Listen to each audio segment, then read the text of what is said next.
오늘 추석 주일을 맞이해서 도로 사정도 참 어려운 악조건 속에서 주님 앞에 나와 함께 예배를 드리게 된 우리 교우들 모두의 하나님의 놀라우신 축복이 함께 하시기를 주의 이름으로 간절히 축원을 드립니다.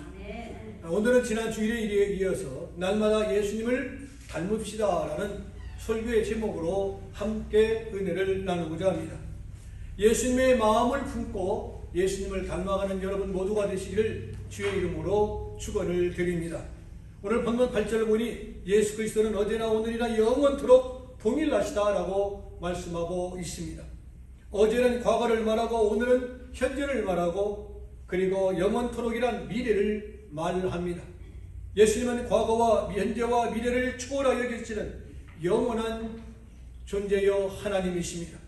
다시 말하면 예수님은 날마다 그리고 영원히 스스로 계시는 하나님이심을 성경은 말씀하고 있습니다. 과거, 현재, 미래를 통틀어 보아도 이 세상에서 영원히 동일한 것은 그 어떤 것도 없습니다. 이 세상 모든 것이 다 변합니다. 그러나 주님만은 변치 아니하신다라고 성경은 분명히 저와 여러분들에게 말씀해 주고 있습니다. 바로 거기에 날마다 예수의 의미가 담겨져 있다고 봅니다. 첫째로 날마다 예수님을 닮는다는 것입니다. 우리가 예수님을 닮는다는 것은 여러 가지 면에서 말할 수 있을 것입니다. 그러기 때문에 주님을 닮는다는 것은 얼굴의 표정과 미소와 눈빛, 몸짓, 말씨, 마음, 삶을 총망라하여 예수님처럼 되는 것을 의미하는 것입니다. 그래서 우리가 늘 찬양합니다. 예수 닮기 원합니다. 진심으로 표현들을 하게 되어지는 것입니다. 신학적으로 표현하는 우리는 날마다 점진적으로 성화되어야 가야 하는 것입니다. 어제보다 오늘보다 내일 더 훌륭한 믿음의 사람으로 거듭날 수 있는 저와 여러분이 되기를 다시 한번 축복을 드립니다. 예수님의 모습을 그린 성화는 참 여러 가지가 있습니다. 아니 수없이 많이 있다라고 표현을 할 것입니다. 그 가운데 저에게 강하고 깊은 인상을 준 성화 4가지를 소개합니다. 첫째, 어린 양을 품에 안고 계시는 모습의 성화입니다. 온화한 얼굴과 자유로운 미소 그리고 강하고 소중한 것을 끌어안고 있는 만족스러운 표정을 지으신 예수님의 모습을 그린 성화입니다. 그리고 오늘 여기에도 보면은 주님의 품에 안긴 어린 양에게 무슨 걱정과 염려가 있는가라는 정말 평화로운 얼굴을 가지고 있는 양의 모습을 보게 되어집니다. 두 번째, 겟세마네 동산에서 하늘을 우러러보며 기도하는 모습의 성화입니다. 고뇌에 찬 눈빛, 갈망과 고통이 배어있는 얼굴의 표정. 세 번째, 십자가에 달리신 모습의 성화입니다. 벌거벗은 모습, 흘리시는 피, 머리엔 가시관, 처절한 눈빛과 축 늘어진 양어깨. 이 성화를 볼 때마다 가슴이 아프고 그저 예수님 앞에 송구스러운 마음뿐임을 표현할 수 있습니다. 넷째, 환하고 밝은 표정으로 웃으시는 모습의 성화입니다. 예수님이 이를 보이시며 웃는 성화는 단 하나밖에 없습니다. 그 성화가 바로 본교의 친교실 벽에 대형으로 걸려 있습니다. 마치 다 이루었다 하시면서 환하게 웃으시는 예수님의 모습을 보느라면 내 마음까지 밝고 평화로워짐을 느낄 수가 있습니다. 우리가 예수님처럼 살려면 예수님의 마음을 지내야 예수님처럼 살아갈 수 있음을 지난 주일에 말씀을 드렸습니다. 예수님의 마음을 지닌다는 것은 예수님처럼 생각하는 것입니다. 다시 말하면 자신의 주관이나 생각을 보유하고 주님의 주관과 생각을 앞세우고 따르는 것입니다. 그러한 자세가 우리에게 있어야 함을 말씀하고 있습니다. 목사이면서 작가이신 찰스 스웨이턴 예수라면 어떻게 할 것인가 라는 책을 써서 많은 사람들의 예수님을 닮고 싶어하는 모습들의 글을 보게 되어집니다. 소프라노 가수가 있었습니다. 그녀가 예수님을 마음에 지니기 전에는 언제 어디서나 돈을 벌고 명성을 얻기 위해서 그는 노래를 불렀다고 합니다. 그러나 예수님을 닮기 후부터는 예수님이라면 이때 이런 노래를 불렀을까라는 것을 먼저 생각하면서 무대에 섰다는 말입니다. 유명한 배우가 있습니다. 그는 아무리 출연료가 비싸고 배역이 좋아도 예수님이라면 어떻게 했을 것인가를 먼저 생각을 했다고 합니다. 유명한 작가가 있었습니다. 제 아무리 멋진 작품의 구상이 떠오르고 소재가 확보되었다 할지라도 예수님이라면 이 작품을 썼을 것인가 라는 것을 먼저 생각했다고 합니다. 돈을 많이 버는 사업가가 있었습니다. 예수님 남기 전에는 수단과 방법을 가리지 않고 돈을 버는 일이라면 무슨 일이든지 손을 댔다고 합니다. 그러나 예수님을 닮기로 한 후부터는 주님이라면 이 사업을 했을 것인가 먼저 생각을 했다고 합니다. 바로 이러한 삶의 자세가 예수님을 닮는 삶의 자세인 것입니다. 예수님이라면 이 일을 하실 것인가? 예수님이라면 이 말을 하셨을 것인가? 예수님이라면 거기 가셨을 것인가? 예수님이라면 이 사람을 만났을 것인가? 예수님이라면 그것을 가지고 계실 것인가? 라는 것입니다. 스스로 자답해 보시기를 바랍니다. 예수님이라면 바울은 고린도전서 11장 1절에서 이렇게 말합니다. 내가 그리스도를 본받는 자 된 것 같이 너희는 나를 본받는 자가 되라 했습니다. 우리는 예수님을 닮은 믿음의 사람으로 거듭날 수 있는 믿음의 종들이 되기를 주의 이름으로 축원합니다. 아멘. 둘째로 날마다 나와 함께 하시는 주님이십니다. 졸지의 남편을 먼저 하나님 나라로 보낸 자매가 이렇게 고백합니다. 100년 가약을 맺고 함께 살자더니 먼저 가다니라면서 대성통곡을 했다고 합니다. 세상을 떠난 아내의 관 앞에서 어떤 남편은 바보같이 저 먼저 가면 어떻게 하느냐고 피통해했다고 합니다. 2002년 2월 25일 제 어머님이 노원으로 세상을 떠나셨습니다. 두 눈을 얹고 계시는 어머님의 두 손을 잡은 채 제가 느낀 것은 그렇습니다. 이렇게 가시는 것을 이라며 생각을 했습니다. 그 어머님이 지금도 종종 뵙고 싶을 때가 참 많이 있습니다. 부모님 계시는 것이 얼마나 축복이요 은혜요 감사인가를 왜? 그 부모님을 통하여 가정의 형제의 부심점이 되기 때문에 그렇습니다. 다시 말하면 이 세상에는 그 누구도 그 어떤 것도 날마다 나와 함께 할 수 있는 것이 아무것도 없습니다. 여기서 날마다 함께 한다는 것은 시간과 공간의 문제가 아닙니다. 24시간 두 사람을 밧줄로 꽁꽁 묶어 놓는다고 해서 함께 있는 것이 결코 아닙니다. 온 종일 방 안에 두 사람이 마주 앉아 있다고 해서 그들이 결코 나와 함께하는 것은 결코 아닙니다. 자주 만나서 함께 식사를 나누고 교제한다고 해서 함께하는 것이 결코 아닌 것입니다. 함께 있다는 것은 얼마나 긴 시간을 함께 보내느냐라는 것이 아니라 얼마나 밀도 있는 만남을 가지느냐에 달려 있다라는 것입니다.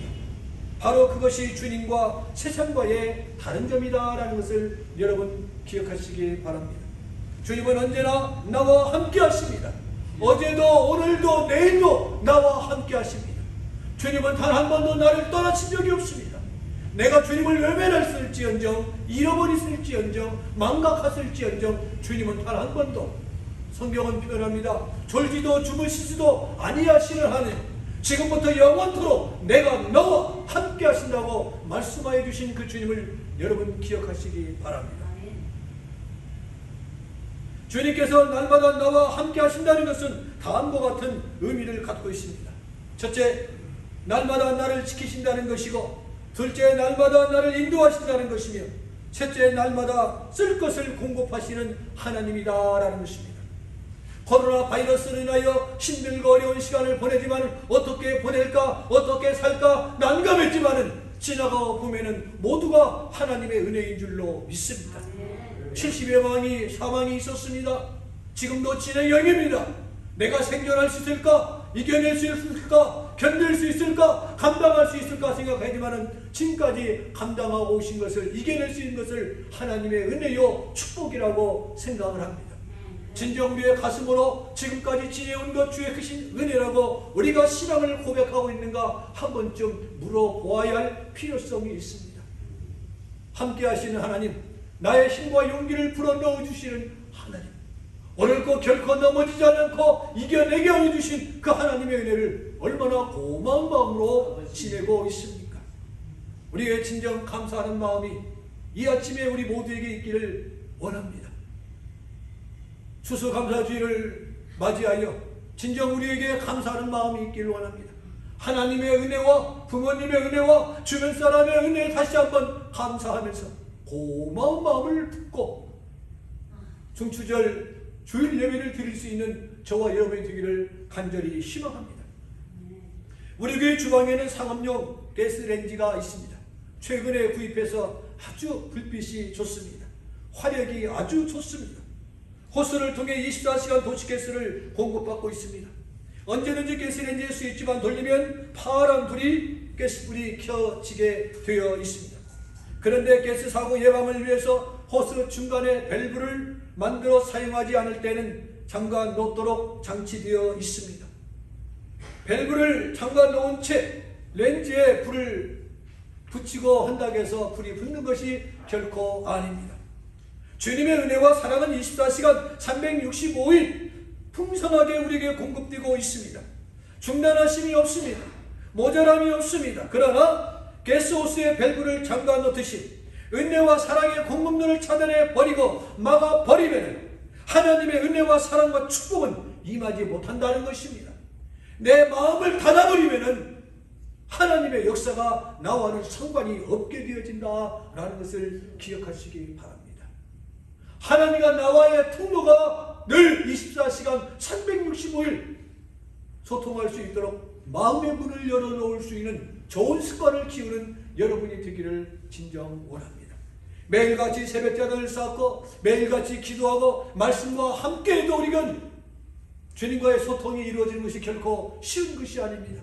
왜요? 세상과 시달리고 세상과 힘들고 어려운 관계 속에서 가족과 직장과 사업에 어려운 힘들고 또 힘든 관계 속에서 상실해버리는 실망스러운 일들이 참으로 많이 있음으로 인하여 우리는 주님과의 독대가 점진적으로 적어져 가고 있음을 시인하지 않을 수가 없습니다. 그런 것들을 나에게 가져다 준 것이 과연 무엇인가 한 번쯤 곰곰이 생각해 보아야 합니다. 약간의 명예와 지혜와 성공과 재산을 가져다 줄 수는 있을 것입니다. 그러나 이러한 것들 때문에 우리는 넘어지지는 않는가 생각해 보십시오. 그러므로 우리가 날마다 은혜를 공급받고 날마다 풍성한 축복을 원한다면 날마다 예수님과 함께 살아야 할 줄로 믿습니다. 날마다 예수님과 함께 동행하는 여러분이 되시기를 주의 이름으로 축원을 드립니다. 마지막 세 번째 말씀은요, 날마다 주님을 위해 산다는 것입니다. 우리는 지금까지 그 누구를 위해서 살아왔습니다. 남편을 위해서, 자식을 위해서, 아내를 위해서, 때론 직장의 상사를 위해서 열심히 살아왔습니다. 우리는 무언가를 위해서 살아왔습니다. 사업을 위해서, 직장을 위해서, 돈벌이를 위해서 열심히 수고하며 살아왔습니다. 한 번도 뒤돌아보지 아니하고 오직 앞만 보고 살아왔습니다. 그러나 이런 것들이 나에게 가져다 준 것이 무엇인가 한 번쯤 곰곰이 생각해 보아야 할 필요성이 있습니다. 약간의 명예와 지혜와 성공과 재산을 가져다 줄 수는 있습니다. 그러나 그런 것들이 나에게 영생을 주지는 못합니다. 회사를 위해서 충성을 다한 어떤 중년 남자가 있었다고 합니다. 휴가도 휴일도 회사를 위해서 모두 다 반납합니다. 수십 년 동안 오로지 회사를 위해서 헌신과 수고를 아끼지 아니합니다. 그 덕으로 회사에 중역이 되었습니다. 중역이 된 다음부터는 더 충성을 다해야겠다라는 사명감을 가지고 밤도 낮처럼 일을 하고 주일도 회사 일을 핑계 삼아 지키지 못하고 가정도 회사 일 다음으로 미룬 채 열심히 일을 해왔습니다. 그러던 어느 날 회사에 큰 일이 닥치게 되었습니다. 타의에 의해서 쫓겨나게 되었던 것입니다. 수십 년간 몸을 감고 일해왔던 회사에서 쫓겨난 그가 한말은 다 한 것 같습니다. 죽일 놈들. 내가 어떻게 여기까지 왔고 회사를 위해서 신앙생활도 가정도 쳐버린 채 밤낮 오직 24시간 직장 회사만을 생각하는데 나에게 한마디 물어보지도 않고 이렇게 단번에 나를 자르다니 죽일 놈이다. 이럴 수가. 라는 말 한마디 없다고 합니다. 교회 여러분, 몸을 바치면 몸을 바친 만큼, 삶을 바치면 삶을 바친 만큼, 시간을 바치면 시간을 바친 만큼, 돈을 바치면 돈을 바친 만큼 보다 더 풍성하게 채워주시고 보상해 주시는 주님이 계시다는 것을 여러분 기억하시기 바랍니다. 주님을 위해 사는 삶은 결코 후회함이 없습니다. 아쉬움이 없습니다. 그래서 바울은 디모데후서 4장 7절에서 8절에 이렇게 고백하고 있습니다. 나는 선한 싸움을 싸우고 나의 달려갈 길을 마치고 믿음을 지켰으니 이제 후르는 나를 위하여 의의 멸관이 예비되었느니라. 그리고 사도행전 20장 24절을 보면 나의 달려갈 길과 주 예수께 받은 바 사명 곧 하나님의 은혜의 복음 증거하는 일을 마치게 하면은 나의 생명을 좀 더 귀한 것으로 여기지 아니하노라 했습니다.